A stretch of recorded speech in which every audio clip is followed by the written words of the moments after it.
Peuple de Dieu, nous vous disons bonjour au nom précieux de Jésus-Christ.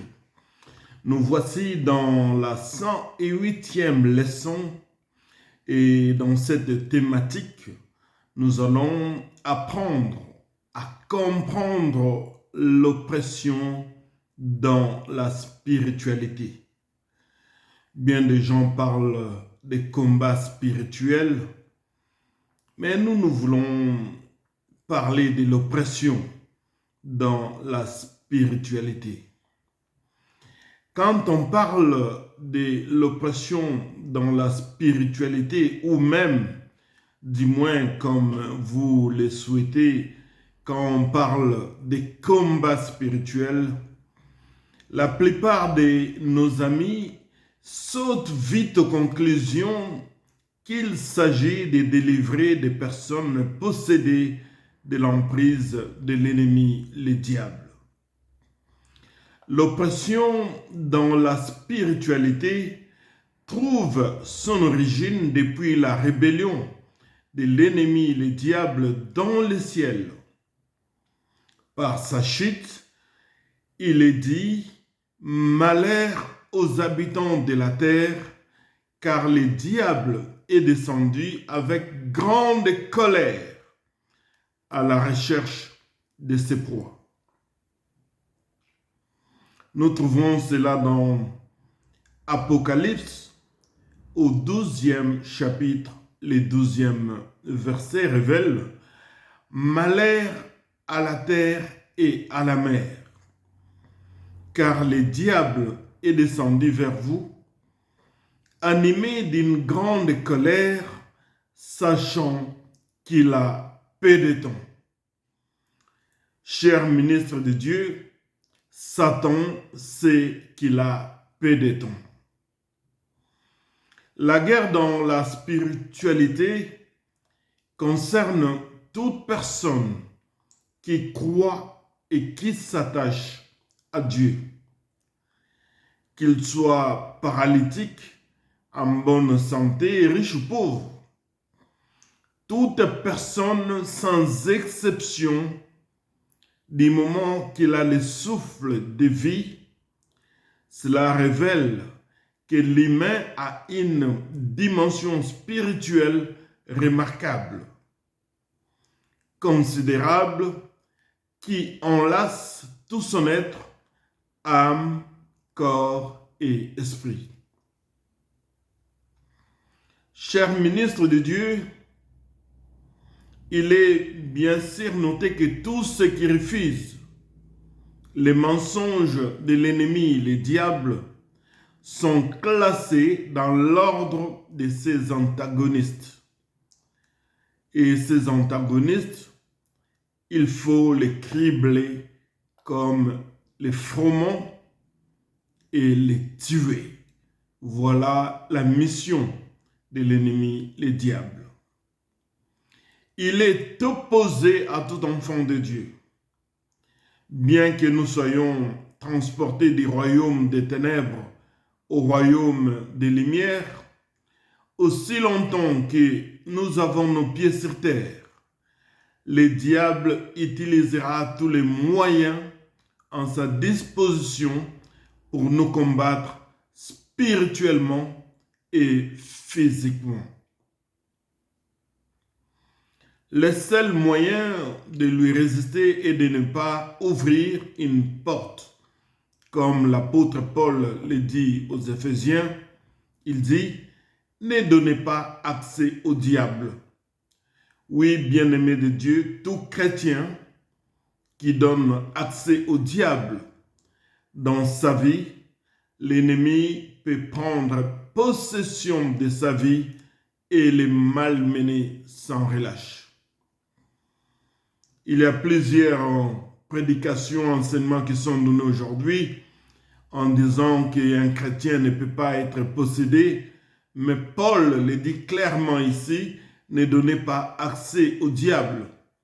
Il ne parle pas aux gens du monde, il parle à ceux qui ont reçu Jésus-Christ comme Seigneur et Sauveur personnel.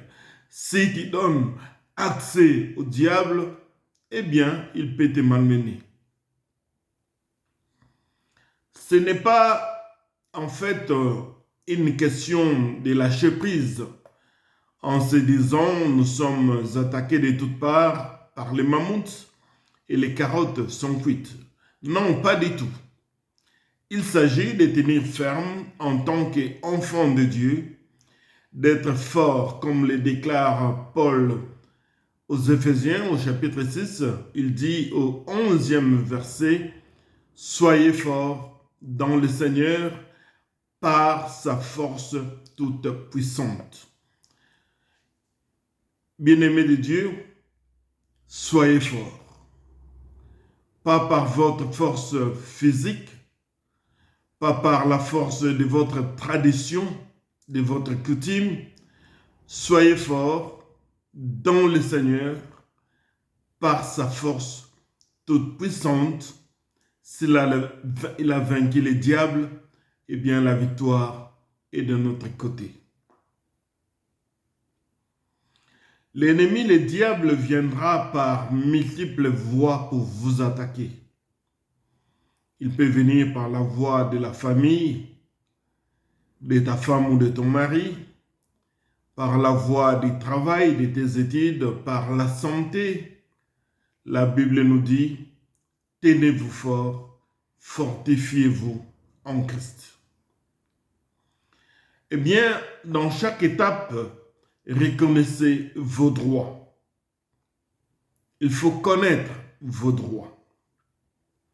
Fuyez le péché, demeurez dans la vérité, combattez l'ennemi par la foi qui est cette confiance absolue en Dieu Tout-Puissant. Ayez la connaissance de vos droits selon la connaissance de la parole de Dieu. Il est dit, mon peuple périt par manque de connaissance. Nous pouvons traduire cette vérité autrement et traduire cela par si tu as de la connaissance, eh bien, tu ne périras pas. Cher ministre de Dieu, persévérez et résistez au diable dans la prière, dans l'adoration, dans la sanctification. Faites usage de l'autorité du nom de Jésus-Christ. Pour vaincre dans les oppressions spirituelles, il faut nager dans une dimension spirituelle à la connaissance et mise en pratique des principes spirituels. Dans ces combats, l'observation des principes spirituels, nous en avons déjà parlé dans d'autres leçons, est requise. Dans le Pentateuque, dans Genèse chapitre 1, le verset 26, à la création, Dieu donne la domination à l'homme. Dominer sur tout ce qui se meuvent sur la terre. Cette autorité se trouve dans la parole de Dieu et non dans les mensonges de Satan. Cher ministre de Dieu, ton âme, ton esprit et ton corps doivent appartenir à Dieu, car aucune maison divisée ne peut tenir contre les attaques de l'ennemi, le diable.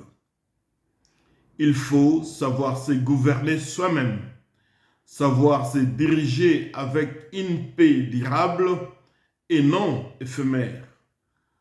La victoire exige aucune compromission avec l'adversaire qui ne vient que pour voler, détruire et égorger.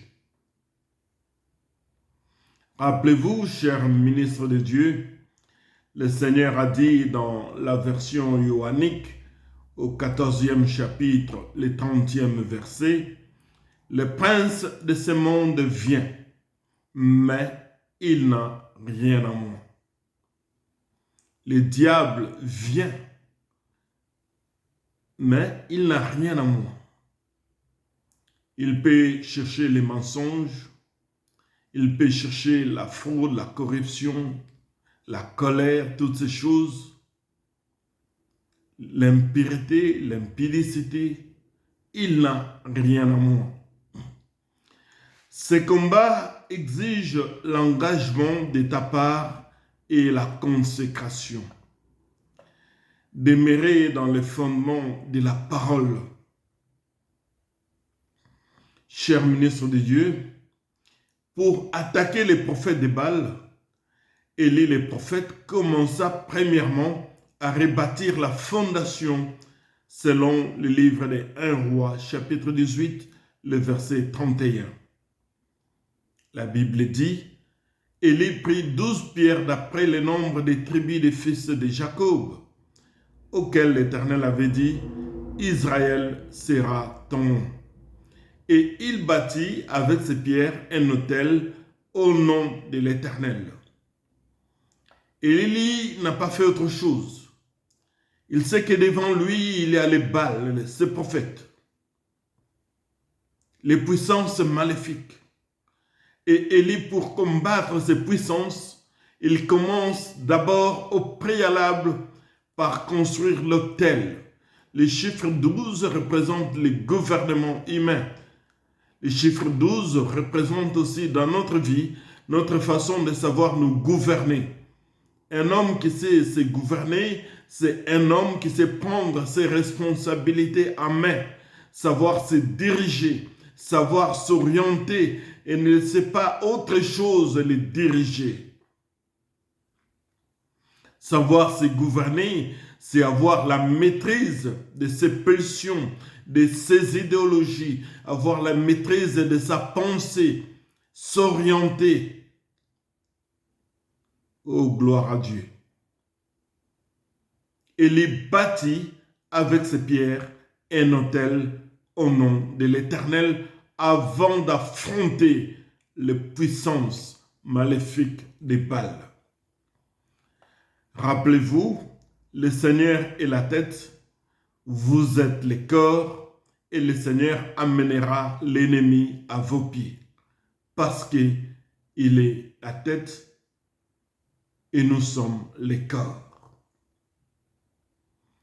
Cher ministre de Dieu, en lisant Daniel, vous pouvez vous rappeler cette grande vérité. Il est révélé que les hostilités spirituelles s'enclenchent à chaque fois qu'un enfant de Dieu s'active dans la prière. À chaque fois que vous priez le matin, à midi, le soir, à chaque fois que vous adorez le Seigneur, vous les louez, sachez-le bien, vous enclenchez les hostilités spirituelles contre l'ennemi, le diable. Dans Daniel 10, 12, il est écrit, « Daniel, ne crains rien, car dès le premier jour où tu as eu à cœur de comprendre, de t'humilier devant ton Dieu, tes paroles ont été entendues et c'est à cause de tes paroles que je viens.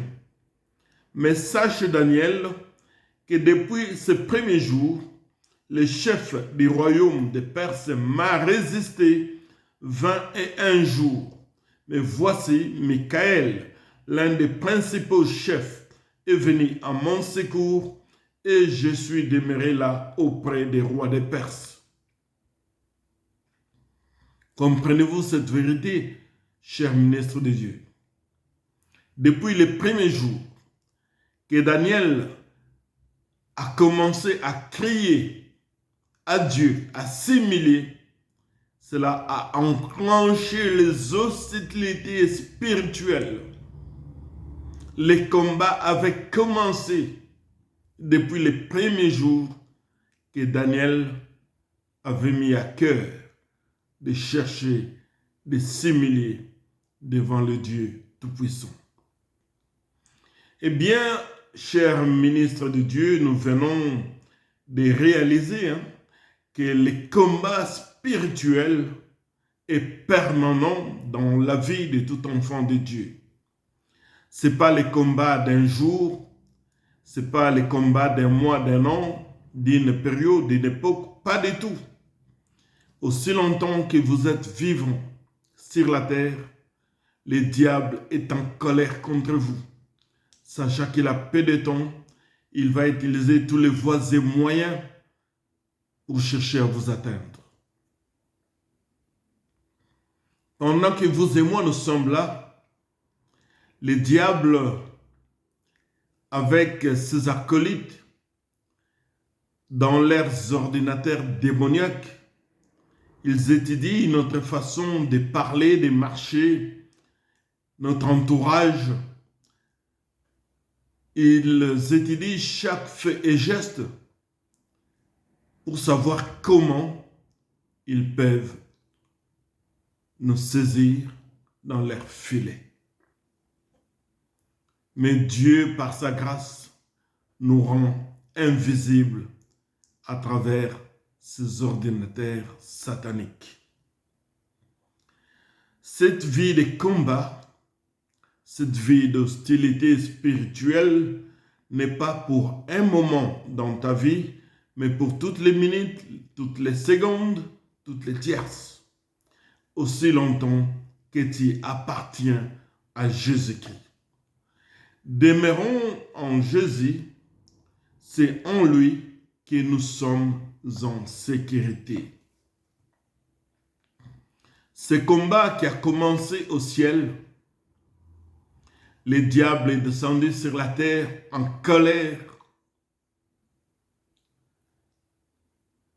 Et dans sa vision, dans sa loupe, dans sa mission, il cherche tous ceux-là qui appartiennent à Jésus pour leur faire la guerre.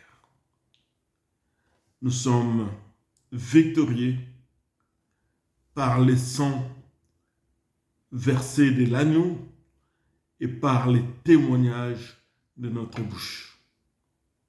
Notre Dieu règne en vainqueur. Quand le diable viendra comme un fleuve, l'Esprit de Dieu les mettra en déroute. En nous, il nous est demandé de rester dans la seule zone de confort qui est le sang de Jésus-Christ de Nazareth.